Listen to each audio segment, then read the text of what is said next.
Our cat shelves here. I'm taking some scrap wood that I had left over when we moved into our new apartment. We're going to see if we can put this to use. Once we've cut it down to size, you'll see that I blocked off these holes using paper towels and super glue. And these are 1x1s, so this is what we're going to attach to the wall.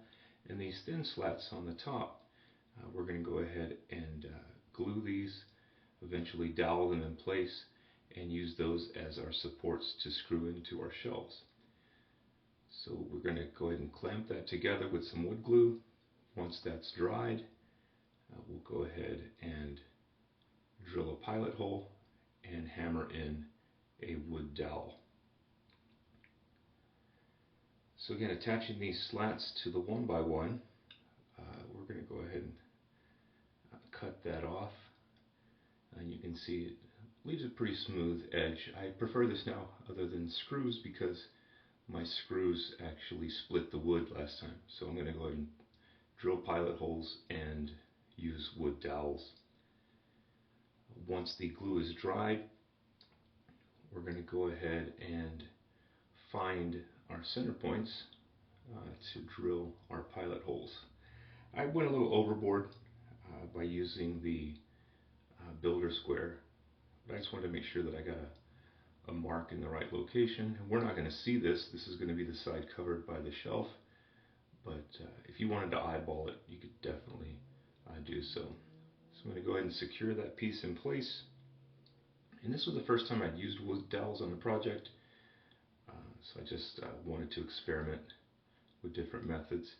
So again, using smaller drill bits and getting progressively larger, you want to go ahead and drill those pilot holes.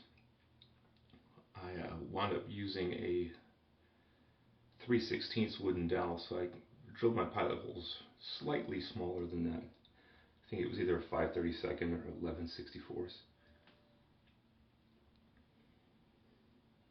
You'll go ahead and put your wood glue on there and let that set in. And you want to make sure that you take your dowels and cover them with glue. On this particular piece, I used 2 dowels.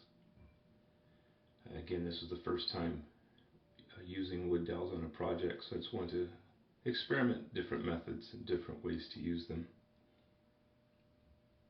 Again, it's not going to be seen.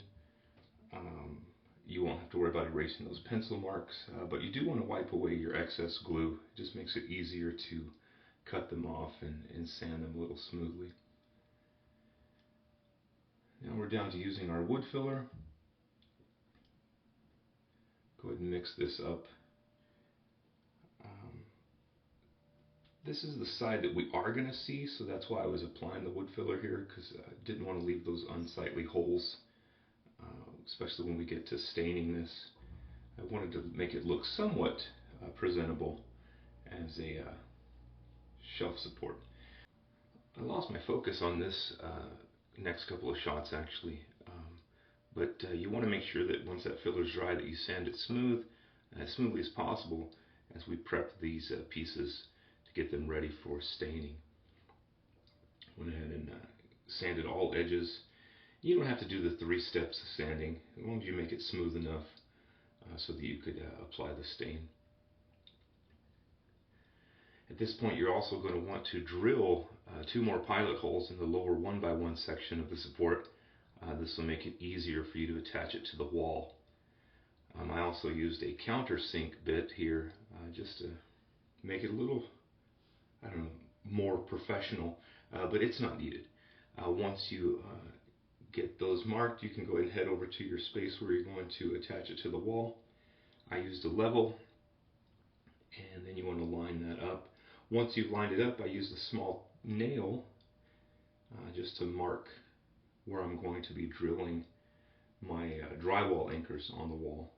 If at all possible, you should probably be trying to drill into a stud, one of the wall studs, but unfortunately I wasn't able to do so, so I used the drywall hangers. Alright, we're back out on the patio, getting ready to stain this wood. You'll notice I've added an angled piece to our brackets. I went ahead and cut that to size and then glued that in place. and added some wood dowels that are also glued in place. So I'm cutting those off now. And again, to measure this, you'll just line up your 1x1 with the existing 1x1 and thin slat, so you can get the right angle. Just make sure you cut that as accurate as possible so you can get a good fit. Once you've cut those dowels out, you'll sand this down and get it ready for priming, or excuse me, for staining. And again, I'm just trying to add some color to this wood, so I'm not looking for anything that is a fine furniture finish, but just trying to make it as presentable as possible. We had some cat shelves in a previous apartment. We used the white metal hangers or brackets, and we wanted something that matched our furniture as well as the color of our current furniture. So we went ahead and used this wood stain. This is, I believe, espresso was the color, and we're going to use just a cheap chip brush. I got, I believe Harbor Freight sells a box of these for like $10. And not going for a smooth finish for fine furniture. It's not like it's a dining room tabletop, but we're just trying to add some color to the wood so that it will blend in with our existing furniture. I apply it kind of like painting. Some folks used a rag. I'm sure some other folks will be highly critical that I'm painting this on, but again, just trying to get some color on these plain wood brackets.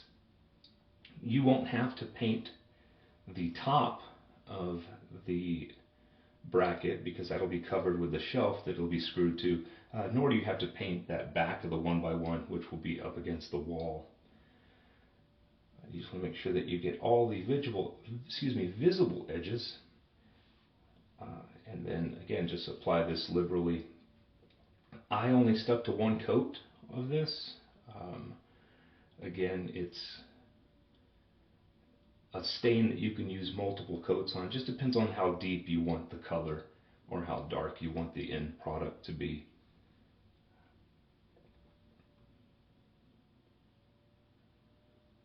You'll also see I have my holes there for the shelving, as well as the countersink drill bit. That gave me some problems a little bit later. You'll see I had to add some rubber washers there to make up the space because my screws almost went through the top of the shelf. But once this is drying for about 15 minutes, you want to wipe off any of the excess. You can apply a second coat here if you want, but again, I chose not to. I just wanted to get this up as quickly as possible. I went with one coat of the stain, and then we'll be applying a finish to this to seal that in. I chose a water-based sealer, so this is a polyacrylic, pretty easy to apply. I also realized while filming this that my brush probably needs to be changed. This is a synthetic brush that I've used on multiple projects, but some of the bristles are starting to curl, and I probably should just go out and buy a new one. I also realized doing the voiceover on this, I've had some issues with the audio, so I appreciate you guys sticking with me this far. Hopefully we'll work out any of those kinks, just because I went through an entire narration and did not have any audio, so I'm re-recording this. You'll also notice I'm doing a lot of cat videos, or at least catification videos. I've stepped back from my Mandalorian build just because we are in a new apartment, and I want to make sure that we give our cats plenty of fun things to do as well as hang out. And my last video, which I'll put a link to here in this one, we were showing how to spare our corners of our couches. Our cats were kind of clawing at those, so we'll be putting up some extra cat trees and scratching posts, as well as use this shelving system to get them to the top of a bookshelf that we'll be putting in and give them access to our cat superhighway, get them up and about. So again, just playing with projects and hopefully inspiring others to realize that they don't need to have a lot of skills, just a few tools and some ingenuity and imagination, and you can do the very same thing. And hopefully if you've got cats, you might want to build these shelves so that they have a place to play on and sleep as well. So we're back to the inside. You'll notice my drywall hangers I've mounted. Again, I wasn't in the stud, so I had to put these hangers in. And you'll notice I'm using 2-inch wood screw here. Again, I have to use a small screwdriver for the top just because that angled piece that we added. You can also use an offset screwdriver. You'll notice at the end I really tighten it down with the offset screwdriver. And again, this is just to support your cats. Our heaviest cat loves to play on these things and rolls around, and we put catnip in, and he likes to do the catnip dance. And these have had no indication that they're going to be moving anytime soon. So again, you just want to make sure that they're secured in place and that you tighten these screws down as much as possible. Here's that offset screwdriver there.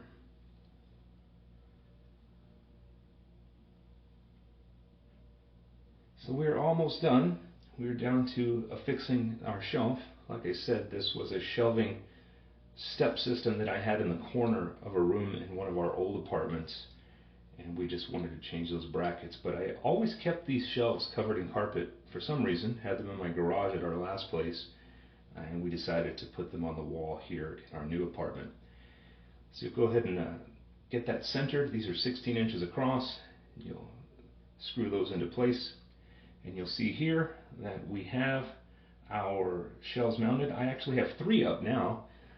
But again, this is nothing difficult. Anyone can do it. Hopefully you were inspired, and go out and build some steps for your own cats. Thanks for watching, guys.